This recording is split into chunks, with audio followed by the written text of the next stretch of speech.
Go ahead. Here we go. This time we do it. Thank you very much. Thank you.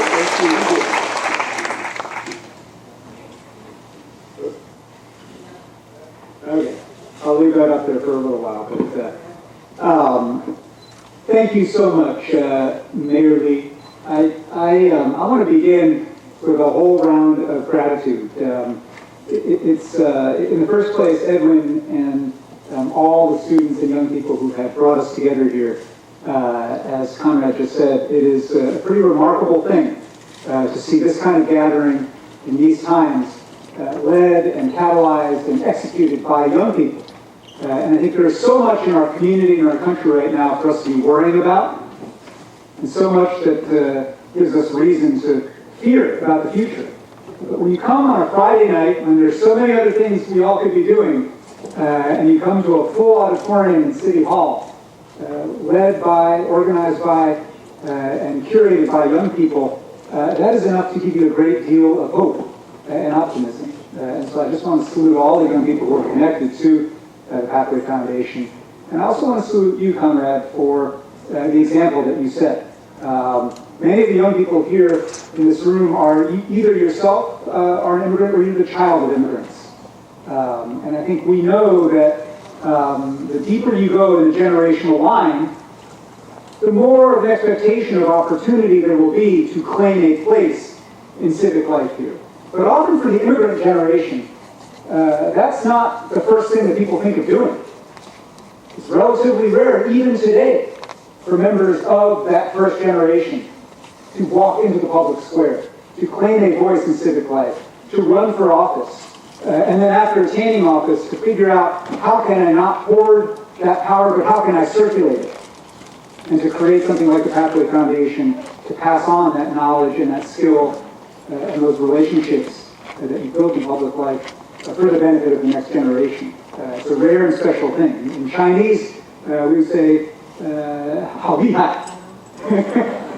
So formidable, really formidable, and a real example, I think, for people not just in Bellevue, but beyond, and not just in the Chinese American or Asian American community, but in any community. And so tonight I really wanted to speak about this broad topic of how all of us can claim our place and our power in civic life right now.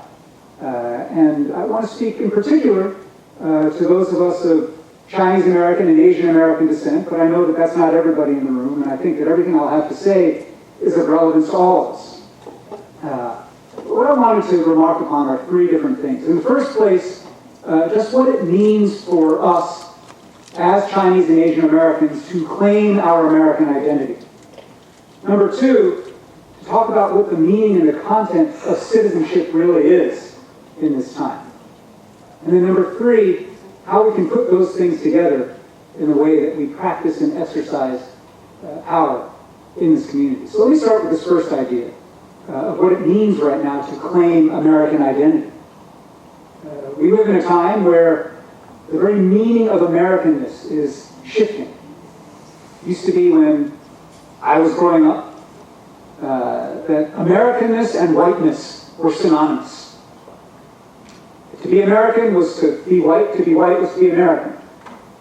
And to be not white in America was to not exactly fit that grid. And so there was a question that I got very tired of when I was young, growing up in the outer suburbs of New York City, in the Hudson Valley, outside of Poughkeepsie. And I thought that, it's a generation ago. I thought that was a question from a long time ago. But it's a question that I think many of you still get in this room. It's a question that is implied by some of the things that the current occupant of the White House has been saying. And the question is this: where are you from? Where are you from? And when I was a kid, I would get tired of that question. Usually it was a question that was asked by someone not Asian, usually someone white, asking you, where are you from? And my answer would be, well, I'm from Poughkeepsie. I would kind of start playing with them, and they'd be like, no, where are you really from? And I would say, well, okay, I'm really from Wappingers Falls, which is right outside of Poughkeepsie, a few minutes, but no one's ever heard of Wappingers Falls. And I knew exactly what they meant, but I was not going to give them immediately the satisfaction of an answer. And if they persisted, either with malice or just with innocent curiosity, And finally got to, no, I mean really, where are your ancestors from? Where is your family from originally? And I say, oh, okay. Yeah, my parents were born in China. They went to Taiwan during the war. They came to the United States in the late 1950s. They came to New York in the 60s, and I was born here in Poughkeepsie.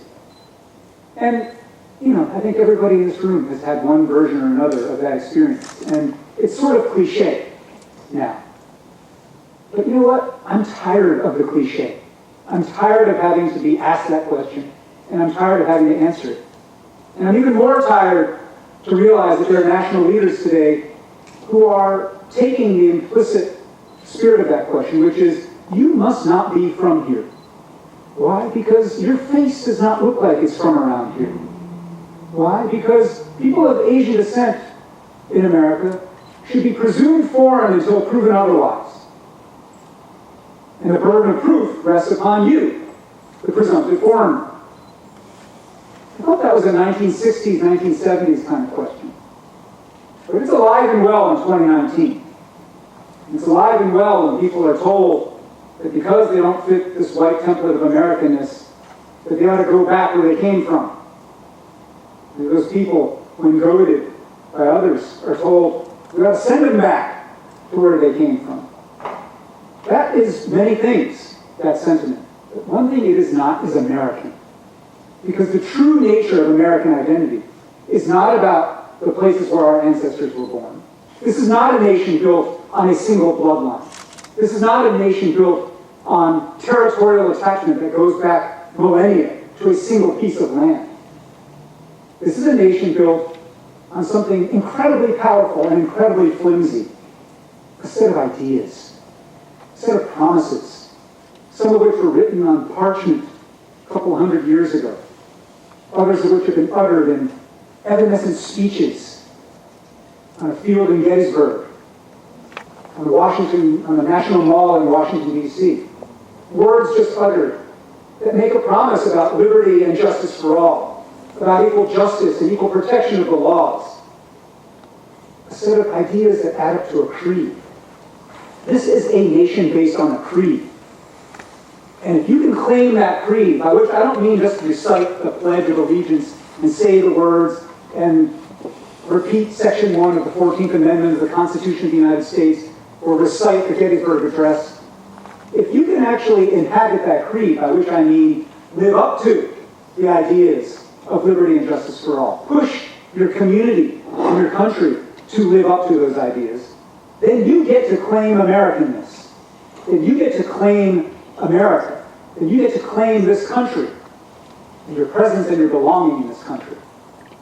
And that's true whether you are first generation, second generation, or 10th generation.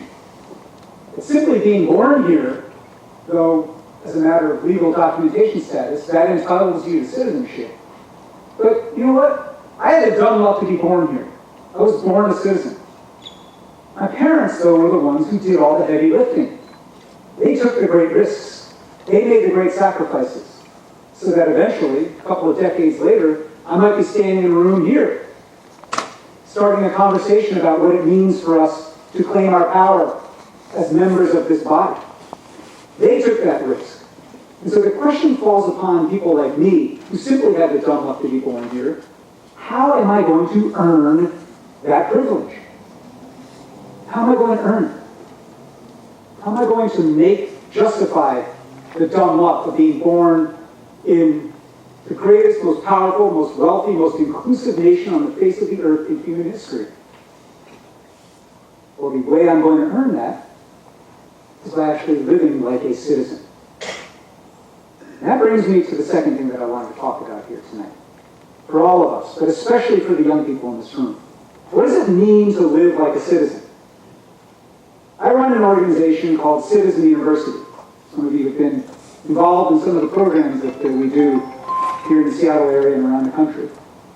All of our work is fundamentally about trying to build a culture of powerful citizenship in the United States, about spreading the belief that we all have the power to make change happen in civic life in our community, and we all have the responsibility to try. And in our work, and in the very name of our organization, I want to make one thing very clear. But this idea of citizenship and citizen university is not about passports and papers and documentation status. It is about a bigger, deeper, more ethical conception of being a member of the body and a member of the community, a contributor to the community. Someone who recognizes at the end of the day there is no such thing as someone else's problem, and no good excuse for just walking past the problem.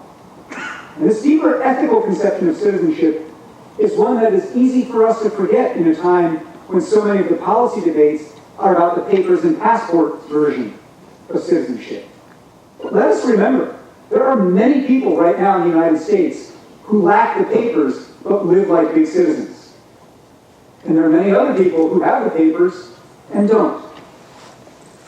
And any day of the week, I will take that deeper ethical conception of showing up, contributing, thinking about how you will circulate your power for the greater good, recognizing that it's not just about you and about short-term gain, but it's about us and about what we leave behind for the next generation.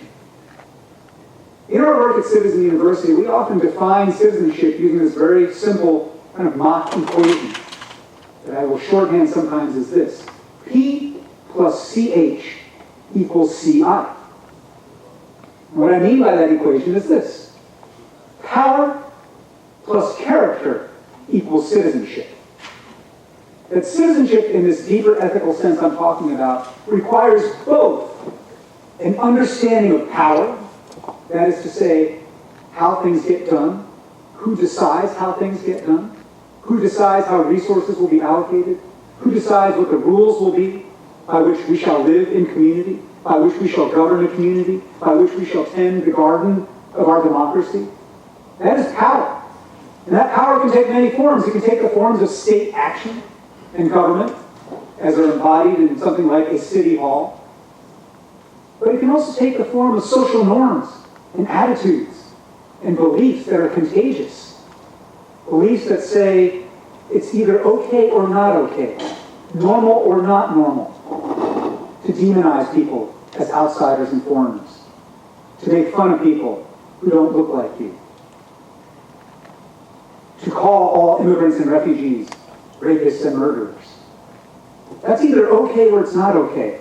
And whether it's okay or not okay is not really a matter of statute or legislation or ordinance. It's a matter of our hearts and our spirits and our attitude and our willingness to lean in and protect those who are disfavored. Power has many of these different sources: state action, social norms, money power, of course. We know in the greater Seattle area, you know in Bellevue, money talks. We live right now in a period of some of the most radical, severe inequality and concentration of wealth and voice and opportunity that this country has ever seen. Seattle just became the most unequal city in the United States, with the widest gap between the wealthy and the have-nots. Even more than San Francisco, which seems like the poster child for that kind of inequality. And so power and literacy in power, fluency in power, is a core part of what it means to live like a citizen. If you have no idea how things get done, if you have no idea how an issue gets on the agenda at City Hall, if you have no idea how it is that people organize a conference and a gathering like this, if you have no idea how it is that you use social networks, ethnic networks, professional networks, religious networks, to mobilize people, to organize people, to mobilize a change of heart and opinion in this community, then you are illiterate in power, and you cannot possibly be a full citizen. But simply understanding power, simply having a grasp of how to get things done, how to move people and money and ideas and social norms to get what you and others would like to have, that fluency in power alone, while necessary, is completely insufficient for a full conception of citizenship. If all you have is a deep command of power of how to get what you want, but it's completely disconnected from any moral sense, then all you are is a highly skilled sociopath. Now, on the other hand, you've got to attend then to the other side of that equation. CH, character. What is character. What do I mean by character? I'm not talking about individual virtues like diligence and persistence and perseverance. Those things matter and they're good. Grit is important. Most people who are in this room, whether you're the young person or the parent of the young person, you're in this room because you have demonstrated personal grit. That's how we're here. But I'm not talking about individual virtues. I'm actually talking about what you might think of as character in the collective. Social virtues, like compassion, reciprocity, mutuality, service to others, service before self. A set of ethics that's not just about me and not just about now, but is about us and is about a longer horizon of time. Character in the collective, character understood in this civic sense, boils down to a notion of responsibility, of shared and collective responsibility. Our responsibility to each other to sustain a healthy community, and our responsibility to future generations to pass on the knowledge, the assets and the resources and the power that we may have in this generation. So it is the combination of power and character that actually adds up to citizenship. And just as I said, if all you have is power, but no moral sense, then you're just a highly skilled sociopath. But if all you have is character, if all you have is a very finely tuned ethical sensibility, and you can quote the golden rule and the Analects of Confucius, and you can talk about every single moral principle that the philosophers of every culture have ever enumerated, and yet you still have no idea actually how to get an item on the agenda at City Hall. You still have no idea how to get people to vote for the candidate you want to vote for. You still have no idea how it is to raise money for a gathering like this. Then all you are is a self-indulgent philosopher. It is the combination of power plus character that makes a citizen. Knowing how to move things and wanting to move things not just for yourself but for the common good. That combination is what citizenship is. And that combination is at the heart of not only this conference and this gathering here tonight, but it's at the very heart of the work of the Pathway Foundation.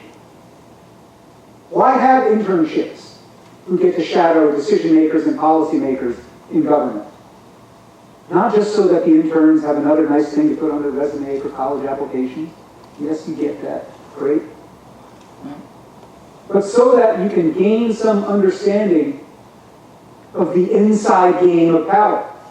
So that you can realize that it doesn't actually take a miracle for you to actually become an insider, to become not only a recipient of decisions, but an author of decisions. That's what you get in these kinds of internships. That's what you get in these kinds of experiences. When you think about the pathways from high school to career and to college, those pathways are not just about technocratic knowledge. They're not just about credit hours. They're not just about curricula in a formal sense. They are also about the informal, unspoken, unwritten curriculum of who has pull in a community, who gets listened to, who gets respect, who earns respect, who must be heeded in a community. We, especially those of us in the Chinese American and Asian American community, especially those of you who are here in the East Side and Bellevue, you have many of these forms of power that I talked about. But this is the time now to convert that into recognition and presence and place and respect in the public square, in the civic arena. This is the time for us to learn how to practice power and how to do so with a spirit and a grounding of character. That is why the young people are part of this program. And that is also why, frankly, they are leading this program. Why we who are older than high school age are actually here as the pupils, not as the teachers. We are here to be reminded of what it's like to actually not be able to take anything for granted.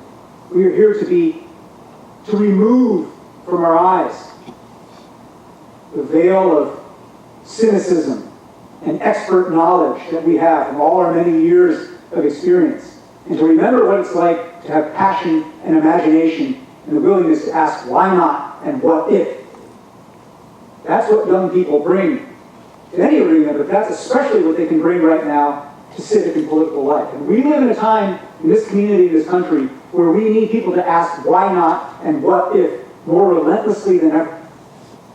Whatever your politics, whether you're Republican or Democrat, conservative or liberal, not sure what you are yet, this is a time to ask why not and what if. And as we do so, when we think about what it means to practice power and cultivate character, we come then to the third and the final topic that I wanted to speak about, which is how we must do that in this deeply American, I would say deeply Asian American spirit of fusion, of hybridity. When I think about the ways in which I have been shaped in my role as a citizen, as a teacher of democracy, as a head of a nonprofit, yes, there are many sources that I can list that essentially boil down to dead white men. Jefferson, Lincoln, right? Kennedy, FDR, TR, you name it.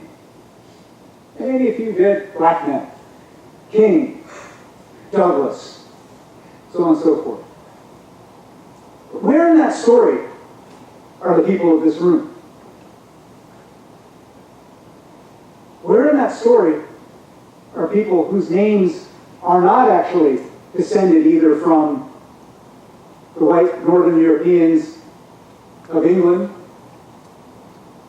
or the African Americans whom they enslaved and bestowed their English names upon? Where in that story are we? We've always been there. We've been there from the time not only that the Intercontinental Railroad was built, not only the time when Seattle was settled, not only the time when San Francisco became San Francisco. We've been there in all these different ways. The spirit of different Asian traditions has influenced the spirit of the evolution of this country. When I think about the ways in which my own spirit, my own civic mindset has been formed, it is equal parts Jefferson and Confucius.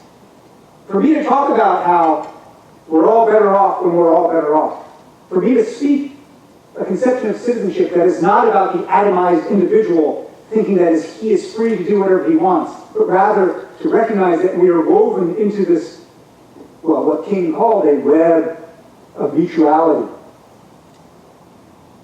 Yes, that's King speaking, but it is also Confucius speaking. And not to say that I studied the Analects or read Confucius a lot every day as a kid. I didn't. But I am descended from a cultural and ethical tradition that is descended from those ancient thinkers. And that attitude that is about the collective and not only the shiny individual, that is about the long term and the deep breadth of history and not just the eternal now. That mindset, that spirit, shaped me. And I think one of the things that we've got to remember is that that hybridity, that weaving together of a Chinese sensibility of relationship, of obligation, of a sense of place in a long line of tradition and history that we must honor, fused with the American spirit of the ability to imagine anew, to innovate, to do as so many people did who first settled and populated Seattle, to start afresh. When you fuse those two things, you create a hybrid that is not just Chinese or Asian and not just American. It is Asian American. It is Chinese American. And that is a special thing to bring into the public square, that fusion of sensibilities. It's not just a special thing, actually. It is America's secret sauce. There's a lot of talk these days, and a lot of us hear it because so many of us have friends and family and relatives and coworkers who are in China right now. There's a lot of talk about how China has eclipsed the United States, about how the 20th century was the American century, 21st century will be the Chinese century, about how America's best days are behind it. And you know what? There are many ways in which, sure, that's plausible. China's GDP, sooner or later, is probably going to surpass that of the United States. China's capacity for innovation and technology is catching up to that of the United States, in some sectors actually passing it. China, just by its sheer scale of population, even if China leaves behind 2/3 of its people, as long as it educates and promotes and develops 1/3 of its people, it's going to be a formidable, high competitor to the United States. But here's the thing. I believe, and I believe this as the child of immigrants, I believe this as a second-generation American, the United States retains a deep and enduring competitive advantage, which can be boiled down this way. America makes Chinese Americans. China does not make American Chinese. That's it.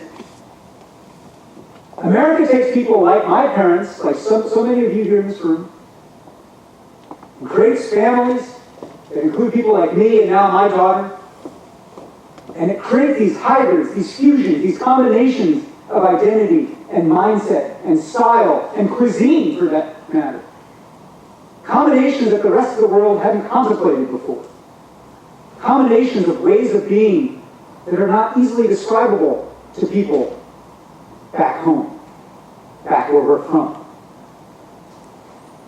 That's a competitive advantage. It's not even remotely in China's operating system, culturally, legally, morally, ethically, to think about taking newcomers from all over the world and mixing them up and seeing what kinds of new crazy combinations emerge and allowing those new crazy combinations to redefine Chineseness. That would blow minds in China. Chineseness is Chineseness is Chineseness. 10,000 generations of Han blood flowing through your idea of what Chineseness is. But Americanness? We get to redefine it every single generation, every single decade, every single day, in every single community. And that is an incredible advantage that we who are gathered here in this room retain. Let us not blow it. Let us not squander it. The way to make use of that advantage for the good of this country, for the good of this community, for the good of each of your families, is to ensure that the young people in this room don't only get the best educations they can possibly get, don't only learn the best skills they can master, don't only get the most smooth pathway to educational and economic opportunity, but also so that the young people in this room learn how to exercise power in civic and political life and learn how to do so with a deep grounding in moral and ethical character. That when the young people in this room learn how to live like citizens, learn how to sing like citizens, learn how to dance like citizens, learn how to gather like citizens, learn how to create like citizens, learn how to organize like citizens, then this country moves one little notch closer to living up to its promise. And our children, this rising generation, moves one great step closer to delivering on its full potential.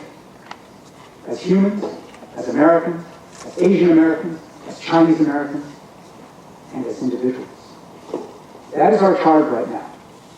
For the children, for the youth. And if you are one of these young people, this charge is straight for you and at you. It's time to step up. It's time to own your place. It's time to claim your power. And it's time to get very comfortable saying, this is my joint. This is my town. This is my country. I'm from right here. And I will be here to remake this place for the rest of my life. Thank you very much and have a great, great conference.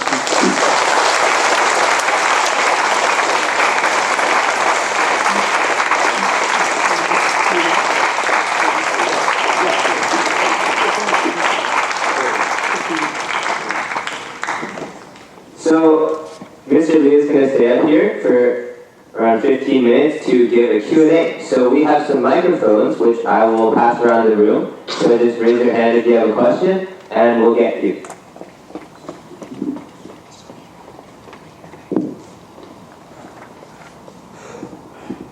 Hi, Mr. Liu. I was wondering for the Citizen University you founded a long time ago. Have you started any program for teens, for high school students, especially in Seattle area? Thank you. Thank you. Yes. Citizen University has a whole range of different programs that are about teaching power and cultivating character, and one of them is oriented toward high school students. It's called the Youth Collaboratory, and it's a program in which every year we're picking a cohort of young people, high school sophomores and juniors from all around the United States, to come together as a cohort several times a year. And when they come together to get exposed to and guided by and mentored by practitioners of civic power who are adults from all around the United States, from different sectors, from both parts of the political spectrum and both political parties, where they get to learn about what it actually means to inhabit their full capacity as citizens and members of civic life. And so that's a national program. Every year, there are many people from Seattle and Bellevue, the East Side area, who apply to the program, and every year there have been a few who've been selected. So that's one opportunity that I would point to. There's another set of programs, actually, that I want to tell you about, because one involves an invitation to a gathering that we're doing tomorrow in Seattle, for any of you who are interested in coming across the lake.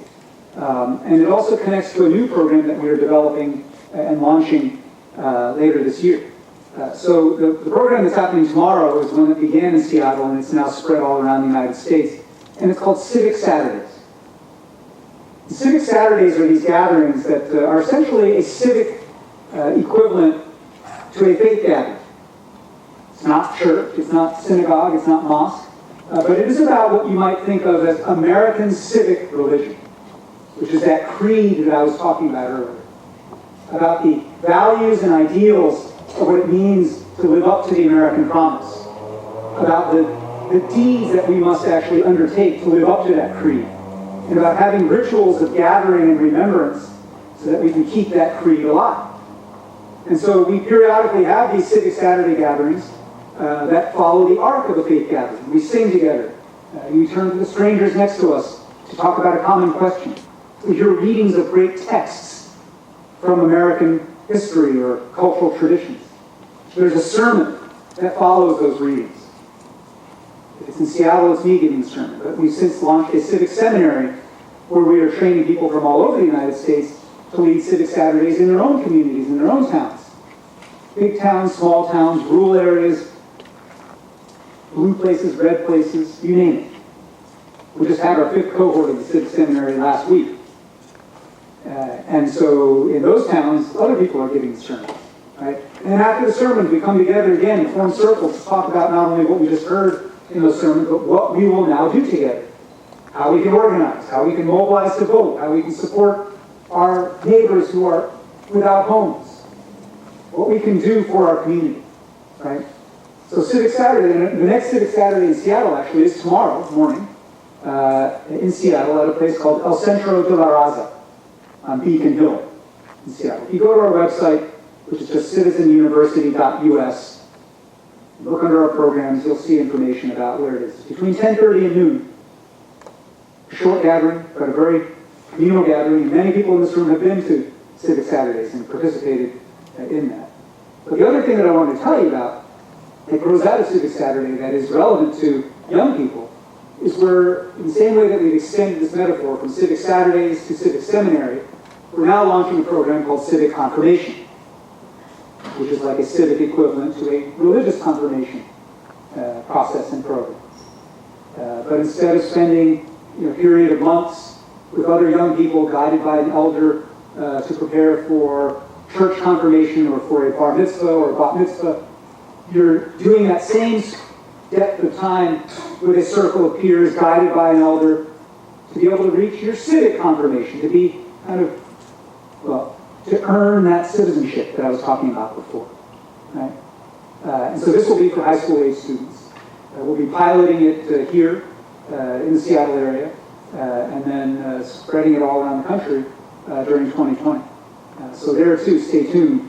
If you sign up for our mailing list at our website, you will hear when we begin to open up applications for that program. But Civic Saturdays are open to all. It's very intergenerational, very multiracial, and inclusive of all. So thanks for the question. Let's get a youth question from back in the room there. You can just stand up and shout it out.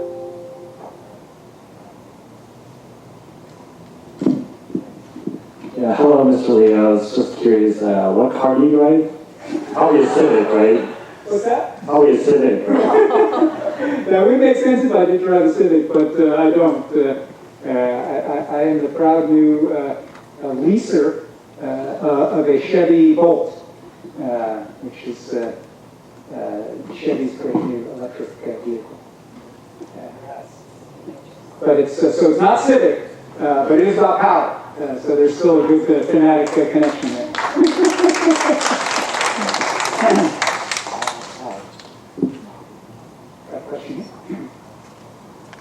Hello, Mr. Leo. Thank you so much for your time today. My name is Jessica Zoe, and I was wondering, since you said reshaping social norm is part of obtaining power, as the younger generation, we often feel a need to assimilate into mainstream culture, often take on the traditions and cultures of what you would call white culture. How do we hold on to our cultural roots as Chinese Americans or other Asian Americans, but at the same time be able to infiltrate into that system, climb the ladder, and be able to gain that type of power?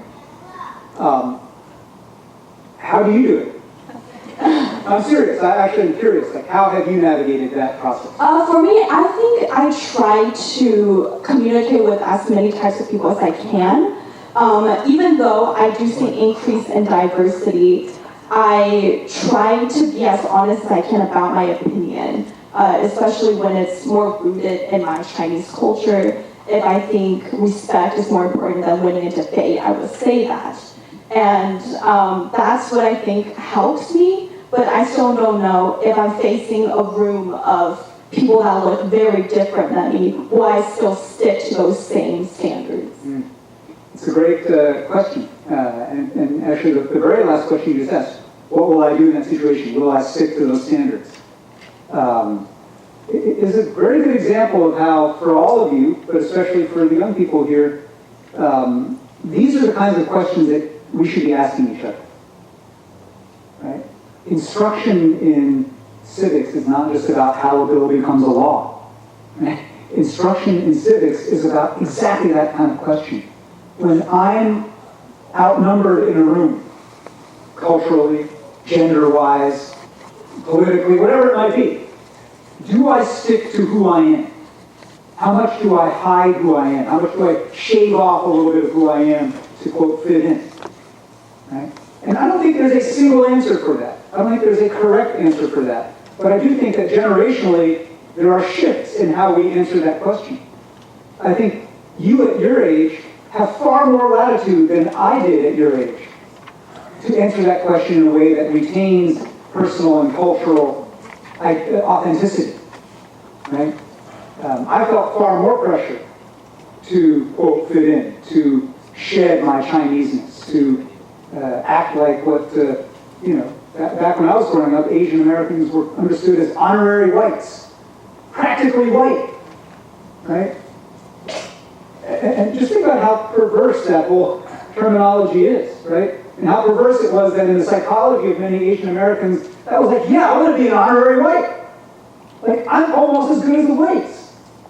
That is a pathology.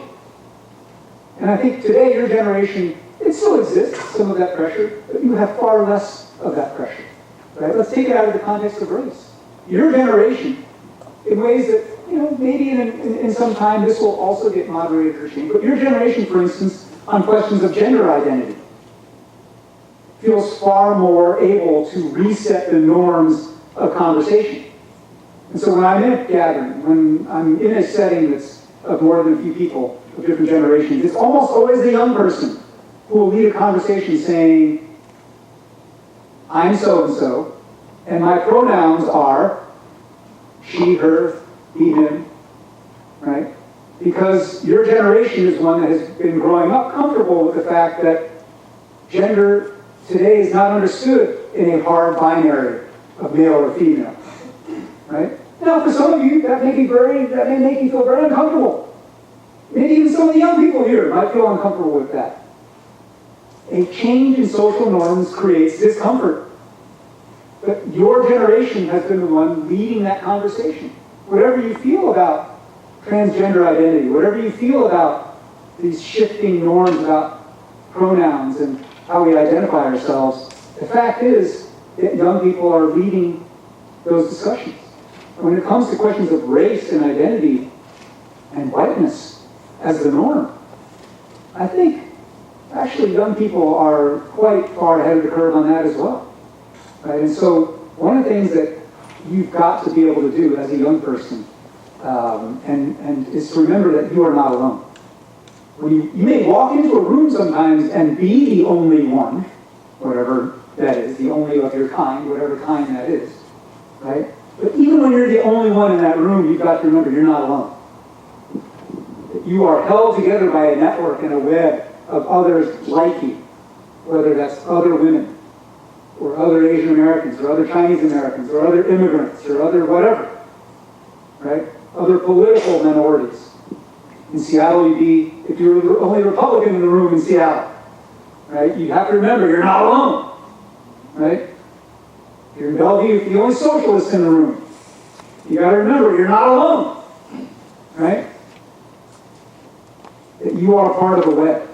And I think cultivating that belief and recognizing, well, what it boils down to is self-knowledge. Who are you? What do you believe and why? It took me a long time to answer the question, what do I believe and why? Not until I was well out of college. Not until I started writing books. My first book, called The Accidental Asian, was an effort to unpack what do I believe and why. What part of me is Chinese? What part of me is not Chinese? How do I make sense of that? You used the word infiltrate earlier to describe your entry into power in American life. That's not a word that I would ever use. You are entering, you are integrating, you are claiming. And by your entry and your claiming and your integration, you are changing American life. It's not that American life was this thing and then whoop, you entered in and then you became part of the board, part of the big kind of massive blob. Your entry into it changed it. And so you've got to know what it is that you're bringing into that room. What is the origin of my beliefs? What part of my beliefs are Chinese? What part are American? What part are just my wiring, my personality? Right? What parts are fixed? What parts are changeable? Know your own mind, know your own heart. And the way you get to that is not by sitting in isolation in a room. It is in the company of others, with peers who will give you the courage to ask those questions. With your parents. The parents are in this room. You are in this room because you believe in supporting the young people in your lives. Support them not just by getting them good tutors and good SAT prep. Support them by enabling them to challenge preconceptions, even your preconceptions. When we do that and we sharpen our capacity to know our own minds and hearts, then we have more courage when we enter into rooms where we are the only one. Got a question right here? Yeah. I have a yellow shirt. I have a question. If you want to try to spread like the idea of equality in the school community, especially where my school community is mostly dominated by the the white ethnicity, what specific activities can you use to contribute to that school community? I think there's an almost unlimited number of activities. I think one of the things that, one of the ways in which, one opportunity actually, is to take that question that I started with tonight that has a little edge of menace in today's political culture. Where are you from? And actually turn that into an opportunity. And start creating discussions and experiential gatherings in your school community. And ask everybody, where are you from? Right? And so the question is not just a question for the non-whites who are presumed foreign until proven otherwise. The question is for everyone white too. And the answer cannot just be, I don't know, I'm white, I'm American, I just some blob back there somewhere, some generations ago, somebody came here, I don't know. Right? To ask the question in a formal way is to say, that's not good enough. You got to unpack that just the way I got to unpack that. You got to figure out what your family's pathway was to entry into American life. When they arrived, on what terms? Were they despised and disfavored when they got here? Those Irish immigrants, those Jewish immigrants, those Italian immigrants? At what point did they move out of the despised and disfavored circle into the circle of belonging? Well, probably around the time when they stopped being Irish or Jewish or Italian and they started becoming white. Well, how did they get to become white? Well, that's an interesting question. It has a lot to do with the history of every single community in this country. And the history of the United States, by the way, is a history of how the idea of whiteness has been defined fundamentally by not blackness. How did the Irish become white? When Irish immigrants first came to the United States, they lived side by side, cheek by jowl, with free blacks in northern cities. And they were both equally disfavored. And they often had made common cause. They often had social relationships. They often had children together. And there was a brief little window where you could have imagined a multiracial working class alliance in the United States. But then suddenly, after a while, leaders in the Irish community in the 1830s realized, wait a minute, there's a faster path to opportunity here. And that opportunity is to remind folks that we may not be as favored or as liked as people of Anglo-Yankee English stock, but at least we're not black. And they turned that, at least we're not black, into a cultural, political, and economic system of claiming entry by defining someone else who could be refused entry. So, have an activity that is about unpacking where are you from? How did your family become American? When did your family become American? And that's not a blaming question. Every family's story in answer to that question is complicated. There's so many Chinese American families in the West Coast, especially in the San Francisco area, where you trace back a couple generations and it's paper sons. It's fake documents. It's lies and myths, made easier by the Great Fire, which burned all the records. Right? Everybody's story, every family's story is a mixture of something to be proud of and something to be ashamed of. But what we've got to do as Americans right now, what you've got to do in a school community, is to lead by example in what it looks like to face history and ourselves. And that's my other recommendation, actually, for you in terms of school activity. There's a great nonprofit based in Boston that does work in high schools around the United States called Facing History and Ourselves. They started out 40 years ago as a Holocaust education program, but they've then since spread over the decades and expanded to more of a program that's about teaching moral choice making, using different case studies, whether it's the Holocaust, or the Civil Rights Movement, or the genocide in Rwanda, or the Bosnian, the Serbian, Balkan genocide. What would you as a young person do what would you do if it was 1955 and you were white and you were sitting at the lunch counter and a group of African American peers sat down at that lunch counter? What would you do?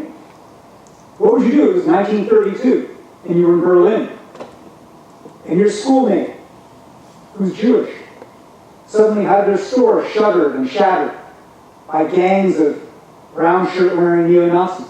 Nazis, not neo-Nazis, the original Nazis. What would you do? Would you stick up for them? Would you keep your head down? Would you say, that's my friend? Or would you say, I don't really know them? What would you do? Right? Those moral choice-making moments are all around us right now. What will you do right now when you take the bus into Seattle and you see someone picking on somebody who's wearing a hijab? What will you do when you're at a restaurant and you see a customer berating the person behind the counter saying, "Why don't you just speak it in English, man?" I'm describing stuff that happens in Bellevue and Seattle and Washington State every day of the week. So moral choice making is not some distant, abstract, historical thing. It's just what do you choose to do to live like a citizen? But there are programs like Facing History and Ourselves that I would encourage you to take a look at, bring their curriculum and programs into your schools because they enable everybody in a welcoming, inclusive, integrated way to think about how all of our stories flow together to where we are right now. And while some may feel a deeper sense of belonging than others, all of us get to claim this place when we do face history and ourselves. And with that, I just want to close again by thanking all of you for being here tonight, for showing up in this way, for setting an example for each other, for what it looks like to actually claim voice and presence in the public square, and to do so in a way that is oriented not toward immediate gain for ourselves, but long-term benefit for the entire community. Congratulations to all of you. Have a great rest of the conference. Hope to see you soon.